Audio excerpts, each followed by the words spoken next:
सहाफ़ियों पर कातिलाना हमले ये सिर्फ उन सहाफ़ियों के अमूमन देखने में नजर आए हैं जो कि किसी पॉलिटिकल पार्टी के साथ वाबस्ता नहीं है या किसी अदारे के साथ वाबस्ता नहीं। बाकी जो किसी पॉलिटिकल पार्टी को रिप्रेजेंट करते हैं या उनके स्पोक्समैन बनते हैं, खा वो पाकिस्तान पीपल्स पार्टी है, खा वो पीटीआई है, खा वो नून लीग, वट पॉलिटिकल पार्टीज हैं जो उनको रिप्रेजेंट करते हैं, जो उनके स्पोक्समैन है, उनमें हमने नहीं देखा कभी के कातिलाना हमले हुए हों या पुलिस ने टॉर्चर किया हो या किसी और अदारे ने उनको टॉर्चर किया हो। हमेशा ऐसे ही जर्नलिस्टों को निशाना बनाया जाता है जो कि आजादाना सहाफत करते हैं और जो बेबाक सहाफत करते हैं। हमने तो 20 साल में देखा है कि राना इमरान लतीफ साहब जैसे बहादुर और गयूर जर्नलिस्ट जिन पे कई दफा कातिलाना हमले हुए 20 सालों में कई बार, ये पहली बार नहीं है, ये भी तो 2 बार इन पे जो कातिलाना हमले हुए हैं बकायदा रजिस्टर्ड हैं, लेकिन इससे पहले बहुत दफा हो। तो ऐसे सहाफियों की उनको हैं और उनकी पेशा वाराना जो फ़राइज़ हैं उनसे रोकने के लिए ये जो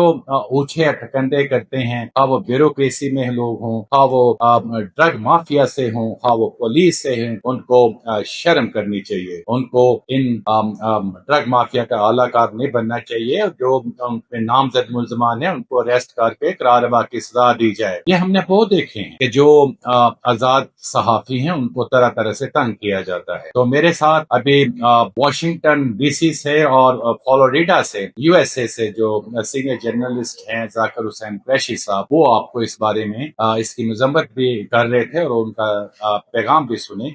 और उसके बाद दूसरे जो हमारे साथी हैं उनके भी पैगाम हम एक ही साथ शेयर कर रहे हैं।